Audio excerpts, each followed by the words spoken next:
You're listening to TFM. Want to join in the conversation and share your thoughts on this episode? Join the Babel Conference, our listeners' discussion group on Facebook. Just type BABEL into the Facebook search field, and we'll look forward to seeing you there.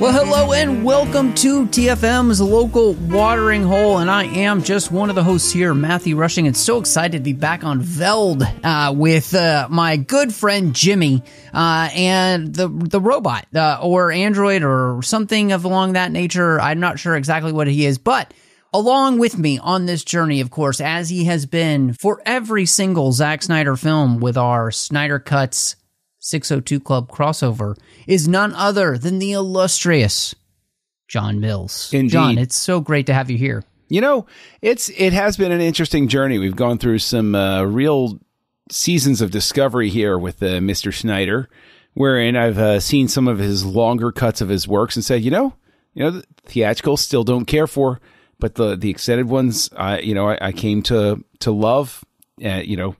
I still find myself in the awkward position of constantly defending Sucker Punch for some reason. Somehow, at least once every few months, somebody brings up how much they hated it. I said, but did you see the extended version? So, here we are, Snyder Cuts, having a little fun. And, let's see how this experiment on Netflix is going. Yeah, well, before we dive in, of course, you can find us all over the place on social media. Please follow us on Twitter, right? It used to be Twitter. So you can find us at the 602 Club. We're on Instagram at the 602 Club TFM. Of course, you can find an entire network at Trek.fm where you can see all of the shows that we do. You can also support us over online at patreon.com/TrekFM and make sure that everything that we're trying to do here on the network can keep coming to you each and every week.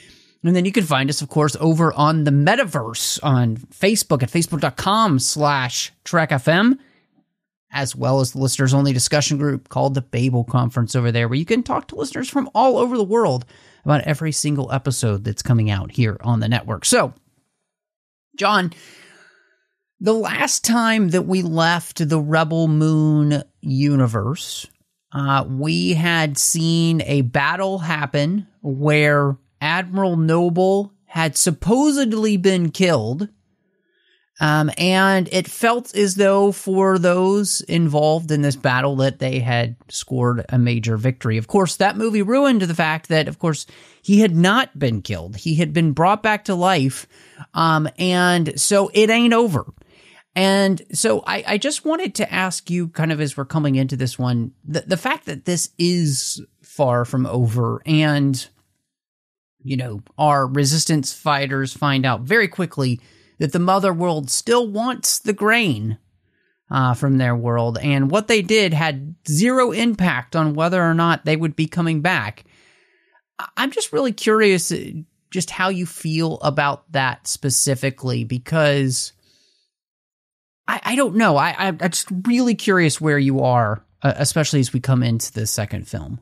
I think it starts off incredibly clunky, specifically because what a showstopper it would have been to kick off this movie with Noble coming back to life.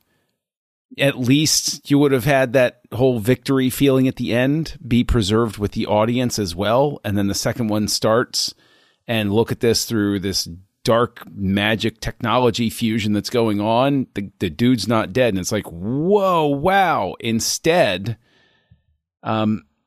be honest, it started pretty boring as a result, specifically because of the fact that seeing him come back to life was just recap.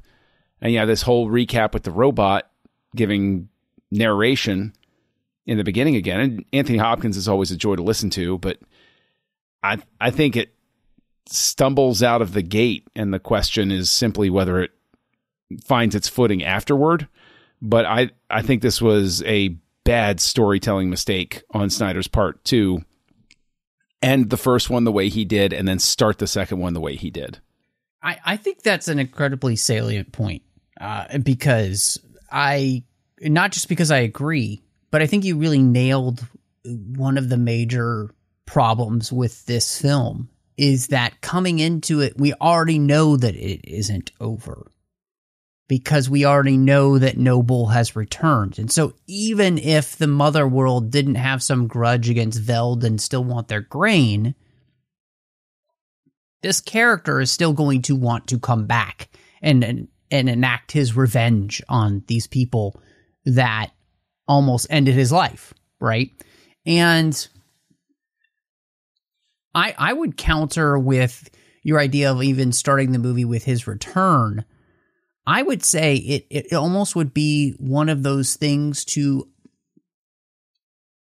you could have had them pick up his body at the end of that movie and it just kind of be in some sort of stasis or something. And that's the last we see of it, as if they were going to cremate it or something, and maybe allude to the possibility that he could possibly come back.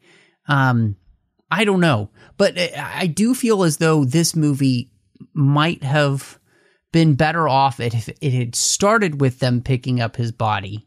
Yes. And then the process of the return taking maybe half the movie.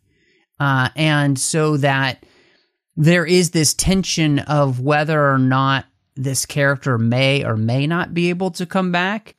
But at the same time, that the pressure on Veld is still being felt because the mother world is still in need of this grain, which that part of the story also kind of bothers me in and of the fact is that I have no conception of this universe other than what we've been given in the film.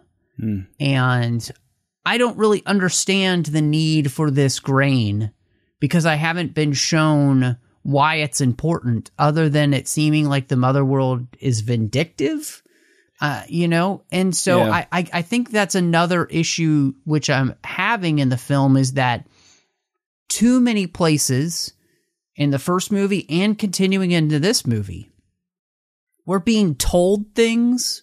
We're not really being shown things. And then I also feel like a lot of times the things we're being shown are so truncated or just kind of there. I don't really necessarily know exactly what I'm looking at or what's happening because I don't really have enough of a conception of the world to be able to understand the reality I'm seeing on screen, if that makes sense. It makes perfect sense. And in fact, I would offer that my impression by the end of this film, when the big conflict is happening, is, oh, these ships go around and they just sort of rob these planets because the captain who reports to Admiral Noble says, I need to feed the men on this ship. And so my impression was, no, they need to eat, like basically they can't go back and refuel. They have to pick up their provisions as they go, was the impression I got. But that, I think, speaks to your own point about this sort of confusion about, so is it just this ship that's vindictive? Is it that, the Imperium itself wants all of these things? I would say that also tying into the whole mother world thing is, and forgive me for forgetting his name, the character name, the bearded guy that she was adopted by, head of, he leads the coup against the king and everything.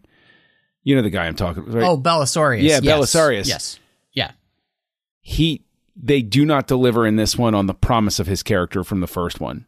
In the first one, we're given this hint of like, oh, this guy, he's a major player. And then this one, we get like a flashback with him, and that's it. Mm-hmm. And I'm sorry for rambling, but again, even another way that they could have dealt with this is see the body get picked up if you feel you need to, right? You see them picking up the body while they're picking up other stuff or something like that.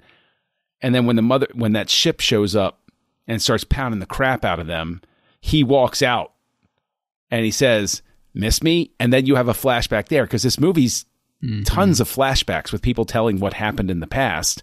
Yeah. Yeah. Have him walk out, have them be stunned, and have them be like, oh, See, that's the funny thing. I thought I was dead too. And that way you preserve the idea of his death. And then you could even build into that the idea that they're stunned that they're still coming for the grain. But then you find out it's because this guy is really pissed about what happened. And it sort of like would layer on like that. I'm not trying to harp on it, right?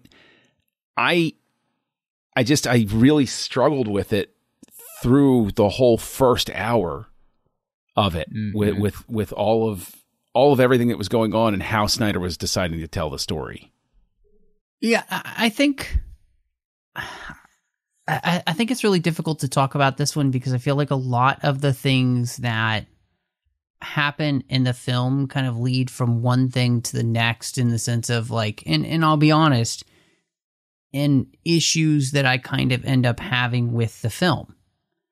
And I think one of the things that you touched on was this idea that we continually are getting kind of flashbacks to the past to fill in story that is important for us to know. And yet, I think you said the word clunky. Maclunkey is kind of what I would call this film. And unfortunately, I think, look, it is vital that we understand the story about Cora, right? And what happened to her, and, her being raised by Belisarius, turned into this weapon, and then her turn from him after, she has killed the princess. I think the like, just as an example, was with giving us all of this lore, especially the way that they're doing it in flashback. One, it feels clunky, and two,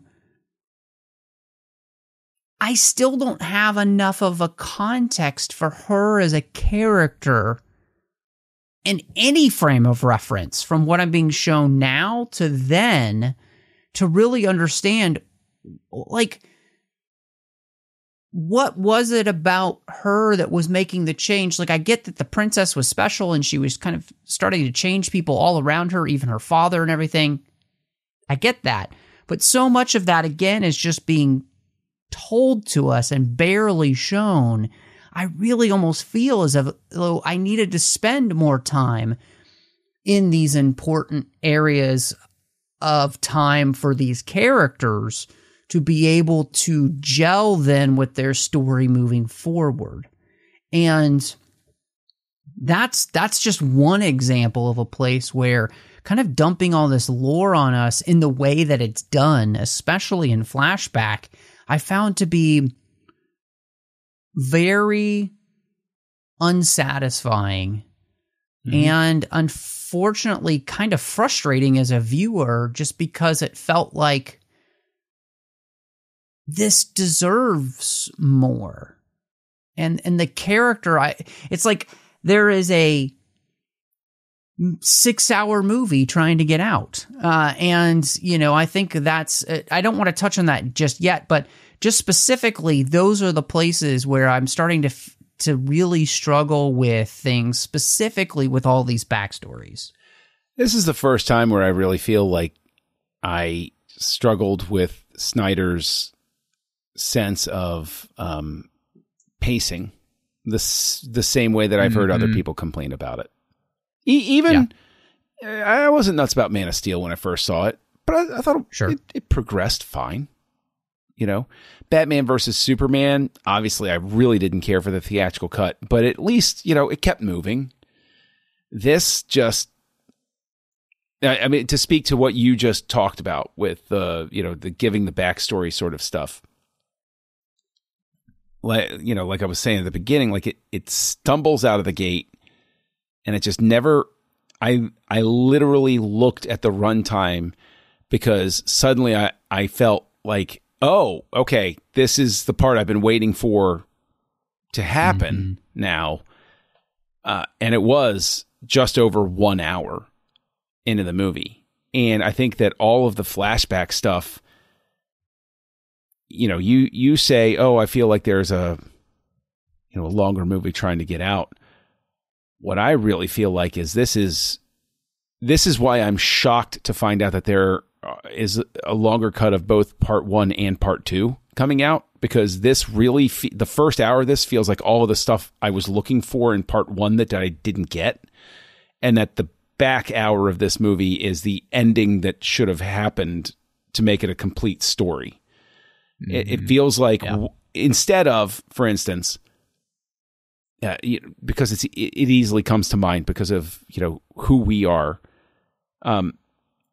We all know that George Lucas originally wrote this one big grand thing for Star Wars, and then he was like, you know what? I'm going to cut it up into 3 acts. I can't do those 2. I'll come back to that, right? And I'll just make this, and that becomes Star Wars. This feels like in reverse. There was Rebel Moon, and then somebody said, "Well, I got one script, but I really got to turn this into 2 movies," and then it splits. And I think that is why we get that first hour here, and why it feels to me so misplaced. It really feels like material that belonged in the first film, because that was one of my big hurdles. As much as I thought the first one was pretty good, right? You and I differed on that. I was less harsh on the Zack Snyder movie for the first time in history than you were. But I watched all of this, and it actually lowered my estimation of the first one, because I was like, yeah, this is the stuff I was being very forgiving about not having in the first one. I thought this was, that's really a big struggle point for me. Is all of those character flashbacks really felt like they deserve to be earlier in the story in part 1. Yeah, I mean, I agree with that. I do think one of the things that I struggle with incredibly with the flashbacks and the pacing is that in the timeline that we're getting given here, I find it incredibly difficult, unfortunately, to really care about what happens to these characters, because I feel like everything just feels so forced. Mm-hmm. When they're sitting down and Titus makes everybody tell their stories, it's like, I love Zack Snyder, and I've always been a fan of his. But this seems like a rookie mistake in filmmaking and scripting, right? And I wonder, I don't know, because what's interesting is we've seen him do, we both enjoyed and liked Sucker Punch, which is his own original. Mm-hmm. But everything else that Zack Snyder has done has been somebody else's stuff that he's playing with the toys, really, for the most part. No, that's true. Yeah, Dawn of the Dead is a remake. Watchmen is adapted from another thing. A 300 is straight up just the comic book for the most part. Sucker Punch is original. Yeah, the Man of Steel and Batman versus Superman, you're working with somebody else's source material and finding inspiration from it. That's you're making a strong point there. So I almost, and I mean, Snyder fans are probably going to hate me for this, but I think what I'm actually seeing here, unfortunately, is that I think that Snyder might not be great, actually, at doing his own thing. Now, see, I'll throw a curveball at you because we already mentioned Sucker Punch. Army of the Dead was strong. I like Army of the Dead. That's true. I did. You bring up a valid point. Army of the Dead was very good, but especially I think compared to this. But this is where I think, and I know we're sort of trying to hold on to it, but I think just a natural place to go from this point for the both of us is just to grab on to it. This is an experiment. By his own admission. I don't know if you heard his interview with Joe Rogan I listened to it. Yes, I did. Yeah. This is an experiment where he said, look, I want to make these movies, but I'll give you PG-13 versions to help your streaming numbers. Sure. And it's a bold experiment. I think what we're getting at here is maybe it's not a successful experiment. That Snyder's success lane is just going for it, going gonzo and just go big and don't bother with this. You know what? To make it a positive, I think that what we're struggling with here is we're understanding why a filmmaker like Zack Snyder is not made for the blockbuster grist mill. His films are not Marvel or other franchises. He's not doing Despicable Me or anything like that. This is a guy who has tried to make with this a bankable, quote unquote, bankable movie. And so we're seeing when you put the wrong kind of limitations on an artist, what can happen. I would throw that out there to you. But he did it to himself. Okay. Right. This is of his own making. He tried something new. That's true. Yeah. So long as he learns from it, then that's okay. You know, I'll just throw that out there. No, I think it's a very strong point. And I think that you're great. I think that you're right in saying that. I think that what we're seeing here is the thing that we didn't want to have to talk about right away. But I think the thing that we kind of have to talk about is that, and I'll be straight honest with you. I think that when it comes to the pacing of the film, when it comes to the lore of the film, and when it comes to the universe that we're inhabiting here, that Zack Snyder has created, I think that doing it in this way is a straight up fail for me. I think that it's because I don't have the ability to care about the characters. I don't have really the ability to understand the universe in the way that I need to, especially since this is a brand new universe that has its own rules.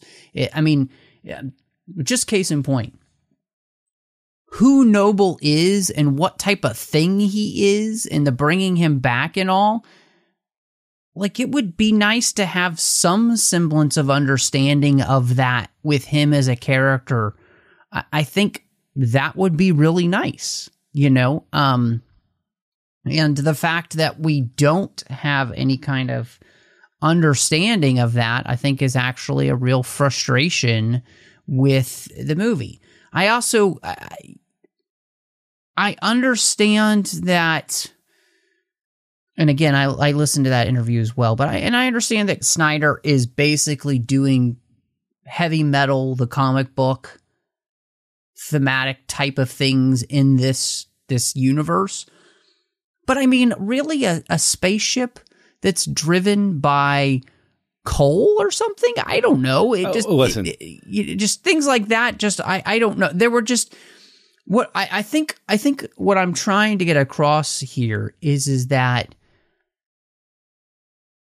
the beauty of a universe in a science fiction type of setting, like a Star Wars or a Star Trek or something like that, is that everything seems explainable very easily. I mean, looking at it, maybe a quick, sentence, and I just buy it, right? Because it just seems to work. And I think that's probably the thing that I'm struggling with the most in this universe is I don't have that feeling when I'm watching this. And I've watched a ton of sci-fi stuff, and yet just none of this just feels organic enough, even to the universe as I'm being shown it, to feel like, oh, that works. Okay. I concede your point. I understand what you're saying. There's a part of me that loves when stuff is quirky just to be quirky. So having coal-fired plants inside a spaceship that has a giant head that looks like it's vomiting the wires into the mainframe or whatever, I'm like, okay, all right, that's weird. Sure, I'll go with it. But I understand your point where grain is the least of their concerns, right? Like what they're shoveling into the engines and the rate at which they're shoveling it. I'm a little concerned about the expenditure here.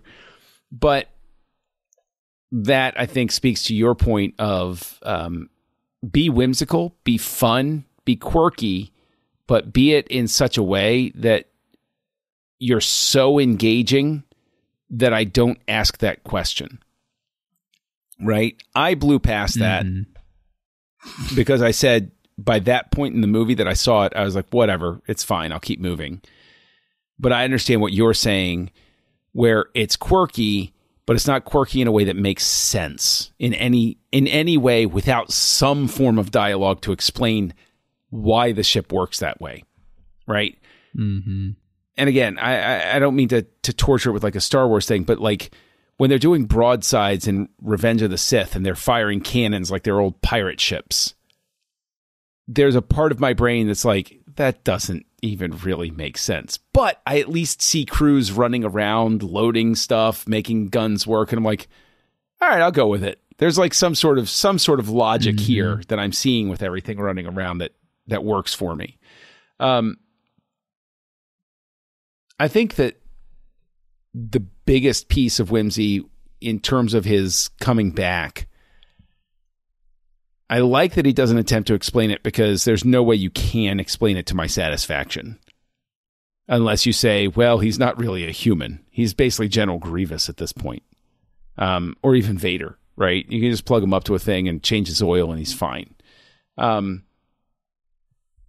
I mean, I really see what you're saying, and that's probably the thing that keeps me holding on for the longer cuts is I'm like, I have to imagine there's more of an effort to suss those things out. I don't think we'll ever get an explanation of the coal stuff, but additionally, just as a final point, I'm sorry for rambling again, but like I read the heavy metal comics. I stole them from my brother's collection. My brother was older. Heavy metal was not kids stuff. It was nowhere near kids stuff. It warped my brain in a lot of ways, really warped my brain in a lot of ways. I do recommend for anybody that has the wherewithal for it to watch the original heavy metal animated film. It's insane. It's absolutely insane. Do not watch Heavy Metal 2000. It stinks. But the original Heavy Metal is crazy in every possible sense of the word. I think, honestly, that's why probably Rebel Moon would have worked better as a limited series than even attempting a movie. Because when you have that sort of like quirky anthology stuff, it seems like it would breathe better and maybe give you a little more room to have some of those explanations you're looking for. Some of that story logic that you need. Yeah. I'm just going to explain real quick for the listeners. Normally in our episodes, I think we have chapters. I don't think this episode's going to be able to have any chapters because we're just flowing too freeform here. I didn't mean and to. I think I'm sorry. Yeah. No. I'm doing the same thing. And really, I think that it's because this is one of those films that, again, there's just so much that seems to be interconnected here with the reason for why I'm not feeling like it's working. And there are a lot of reasons for that. And I think part of it is that by trying to cut all of these things out to make these shorter cuts, the pacing becomes so tortured because nothing really seems to fit, right? Because everything feels so rushed. And I think a longer cut could ameliorate our issues. Mm-hmm. But at the same time, I think one of the biggest things I come away with is what I need for those longer cuts to have is the thing that's going to actually make me care about the characters in the story. And I think right now, what I'm seeing is I don't know if a longer cut with the same kind of clunky dialogue and just, I don't know, really bad character motivations that just feel very, very blasé to every kind of large universe are going to make me care if I'm spending more time with them than the time I'm giving here. I don't know. I think that's the thing I'm really frustrated with because, case in point, again, another one for you. My wife and I just rewatched not too long ago Zack Snyder's Justice League. And we really enjoyed the experience again. And it's crazy to me that a 4-hour movie just doesn't feel like 4 hours. And in that you're feeling what the characters are feeling. You know, I mean, he does such. I was really struck by again how he weaves in the character of Amy Adams, Lois Lane, and her sorrow. You know, the indestructible man dying. You know, I mean, how do you even deal with that? All of these things, right? Even just the character motivations of, you know, Bruce feeling the weight of all of his terrible decisions leading to Superman's death, and now wanting to, in the reverse, do everything he can to fix that. And then, of course, you know, Clark coming back, and, you know, you got the motivation of him, like, Batman's not there when they, you know, all show up. There's a reason for that. One, he's not very fast. Two, he's not the person that Clark wants to see. And so, I mean, just all of this stuff, it feels very well done, well thought out. And I don't know if we're going to get in the longer cuts me caring about the characters, because even here, they legitimately just feel... would prosaic be the word? I don't know, college boy. Maybe it would be. Maybe somebody else can tell us if that would be the right word. I get what you're saying. I think that Snyder is most alive when he has the big action sequences. Like, the guy lives for that. Let's be honest.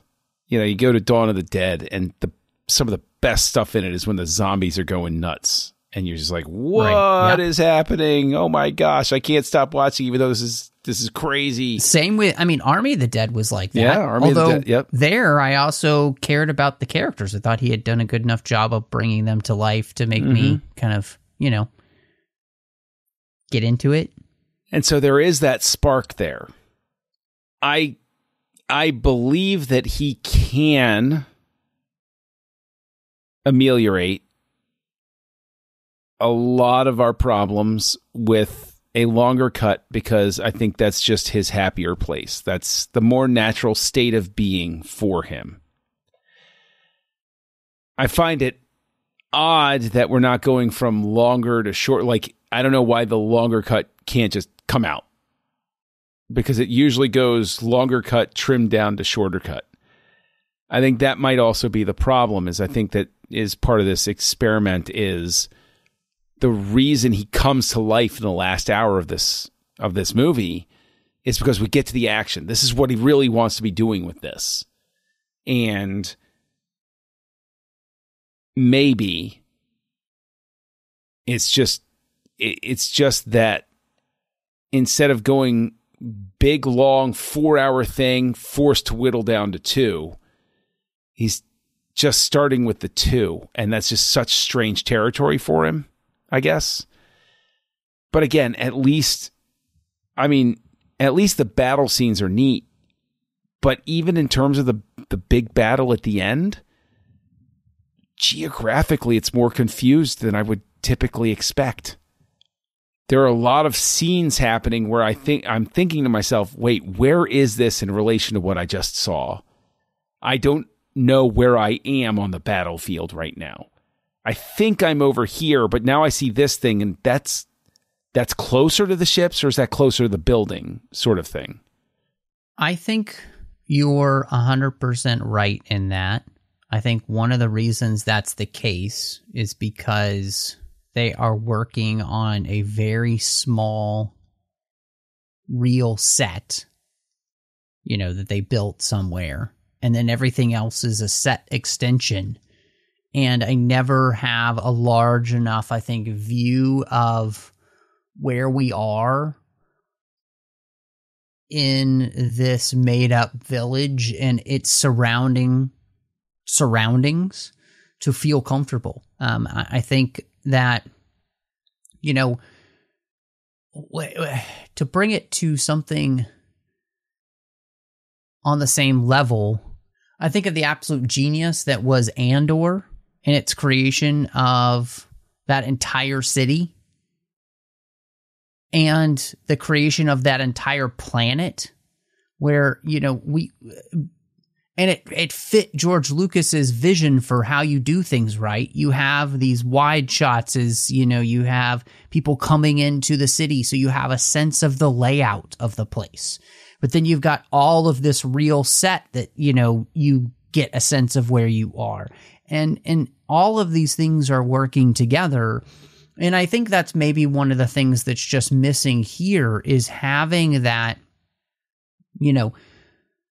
digital world and then the real world working together. But actually, it's not just that, but it's also just using those establishing shots so that I have a true, real sense of where everything is and where then I am in this big battle. I will say that, Snyder's best big battles are worth watching because I'm with characters I care about. And because I don't care about anybody here. I don't care that Nemesis dies. In fact, I don't care if anybody dies because I don't have a reason to, because I haven't spent enough time with them and invested with them enough as a person. What they are is a cliche, but that cliche hasn't transcended into a true character for me to allow me to truly care about them. I hate saying that, but that's just where I am with the film. I hear you. I do. It is something where emotionally it leaves you a little hollow. And it is disorienting because I once referred to watching a Zack Snyder movie as somebody trying to convey emotion who didn't understand emotion. I ate those words when I saw longer cuts and those sorts of things, but I think that is the case here, where I just never, I'm agreeing with you, I never get that emotional tether to anybody to care deeply about their fate. In that sense, it's the truest type of comic book movie, because let's be honest, when you read comic books, except for some very special circumstances, it's like watching pro wrestling. You're like, yeah, okay. Oh, they're a heel this month. All right, they'll be hero in another couple of months. It just happens that way. But that sort of emotional distance does exist here, and that's like when the king gets assassinated.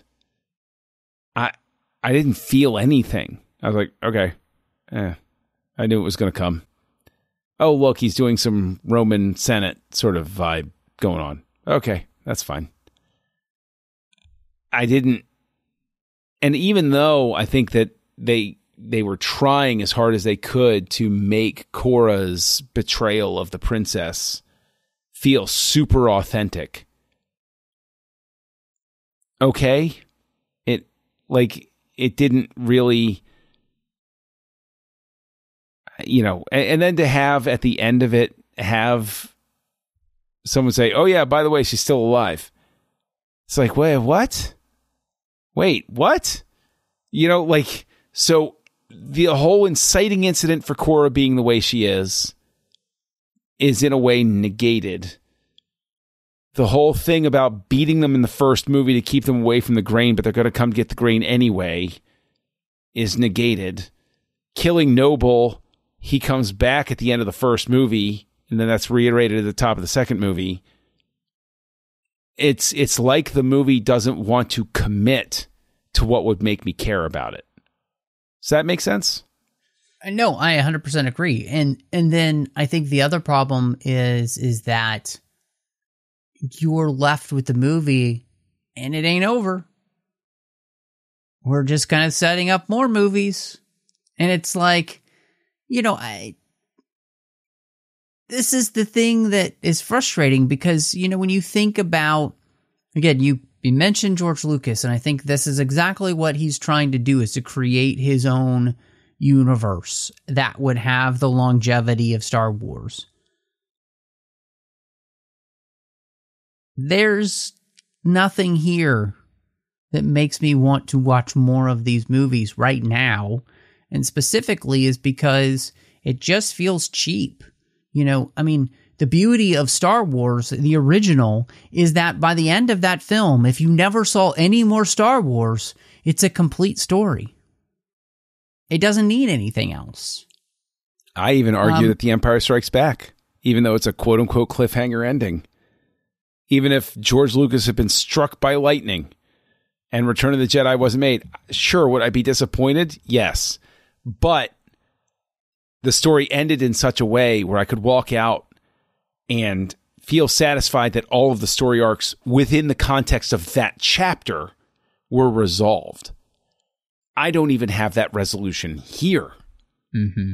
I don't have that resolution in the first one. I don't have that resolution here. And it's like, oh, okay, there is an art to it. There really is an art to ending it right. I go back to this all the time. It's the difference between The Matrix Reloaded and any of the Lord of the Rings movies. The Lord of the Rings movies are like the Star Wars movies. The internal stuff is all wrapped up. Even if there's some cataclysm and there's the sequel's never made, I can at least I can write it in my own head, but I'm engaged and I'm like, at least that part of the story is over. Matrix Reloaded is like, womp womp, people still dead, people still alive, credits. We know you're coming back in 6 months. And I was like, oh, screw you. That's this type of ending where it's like, oh, yeah, okay, this isn't even resolved yet. Oh, all right, that's fine. Yeah.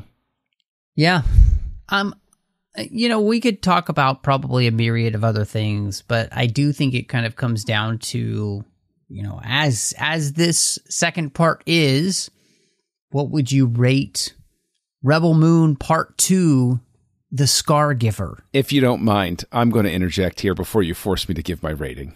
Oh, okay. Yes, please do. I actually, for the first time in a while, had a problem with the score of a movie. Oh, please. I had a problem with the score of this movie because, and please understand, I state this as somebody who is fully aware of his own lack of musical talent. I've never composed a film. I never will. I'll never play. Yeah, I play a mean air guitar. I'll never play electric guitar. Heartbreaking, I know. However, as somebody who loves film scores,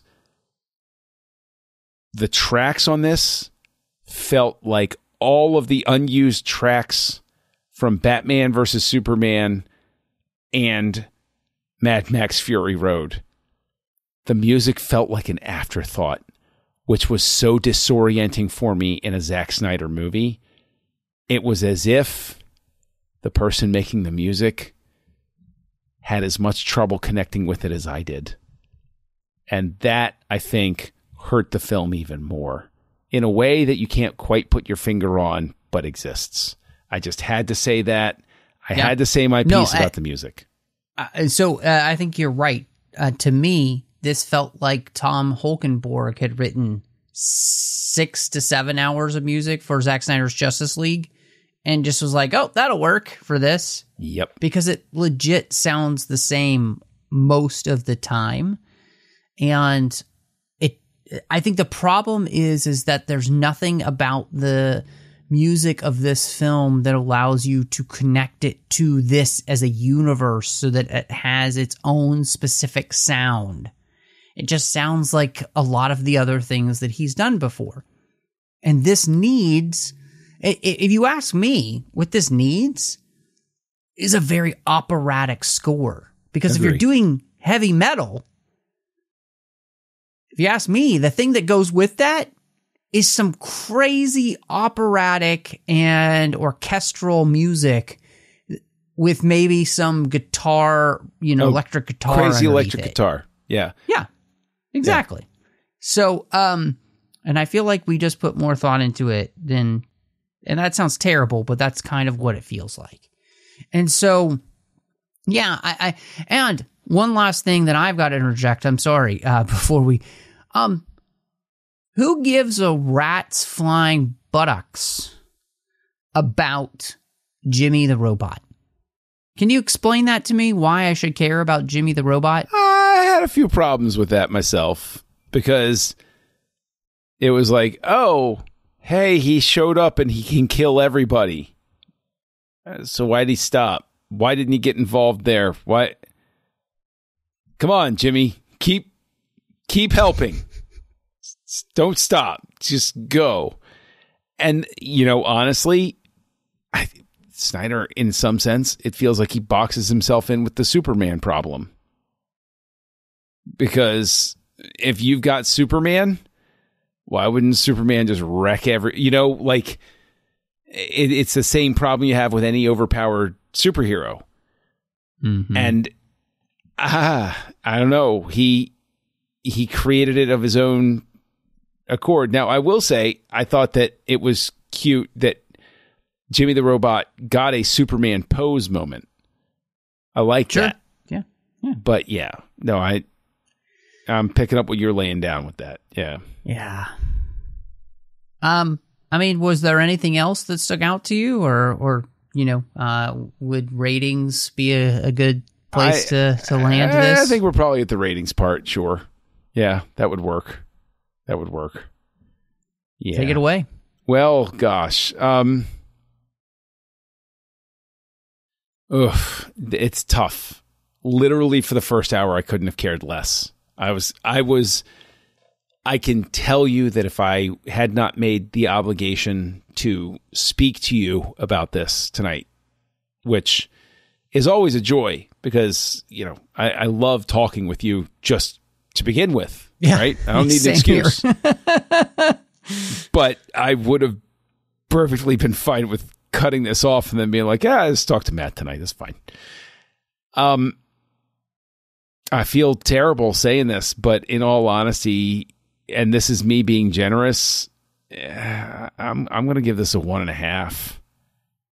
There's some good action here and there, but my God, even if it's just 2 hours, give me a reason to care, man. Don't just presume that I will. So, yeah, 1.5 from me. Yeah. So I'm so thankful that you have given me the ability to be honest. And I, along with you, I'm dropping my rating because it was a little bit higher. But I'm going with you and the Great Sunny Bunch with a 1.5. This is a not good movie. And I hate saying that, but as it is, these two movies together, I'm having trouble wanting to watch the longer cuts because I don't know how they fix the issues. I will do it, but I'm not excited about it. I feel like Lando in Solo. I don't like it. I don't agree with it, but I'll accept it. And I have to accept it because that's all I got. I don't have a choice in the matter, right? But it's just very frustrating to be at this place. And in the end, not every filmmaker's films are going to be a hit every single time, you know? I guess unless you're Christopher Nolan, and I fail to think of a miss that I've seen from him. Closest was Insomnia, and that was still a good movie. It's still, yeah, exactly. No, having seen that, no, yeah. So, yeah, it is very frustrating, and hopefully, things will get better for us here on the 602 Club. I think they will. In fact, spoiler alert, they know they will, because we've got coming up the Ministry of Ungentlemanly Warfare. We've got Star Wars The Bad Batch Season 3. Yeah. Kingdom of the Planet of the Apes. Star Wars Tales of the Empire. Yeah. A bunch of great stuff coming up for you. So make sure you're following us, and that way you'll be able to know when all the new episodes are dropping. But John, if people wanted to catch up with you and see what other things you have in the hopper, where would they find you? Well, gosh, be angry with me about turning apostate on here on Snyder Cuts. Follow me at Castle Junkie on your social network of choice. Always happy to accept new connections. KESSELJUNKIE. And over on the Nerd Party Network, you can hear me co-hosting two shows. One is called House Lights, where we talk about the films of directors, and it's specifically talking about directors and their works, so sort of focusing on their stylistic things, sort of the way we do with Snyder Cuts, just different directors every so often. And on Aggressive Negotiations, a Star Wars podcast that I co-host with you, Mr. Matthew Rushing. Well, you could find me all over the place on social media under the name Matt Rushing02. Of course, here in the network outside of the 602 Club, you'll find me doing Warp 5, The Orb, The Artificial Tango, Saddle Up, and sometimes Literary Treks. You can also find me over on the Nerd Party. When I wasn't doing Aggressive Negotiations with John, I did Owl Post with Drea Kaufman, talking about every single chapter of the Harry Potter series, one chapter at a time. But thank you so much for joining us. And y'all come back now, you hear?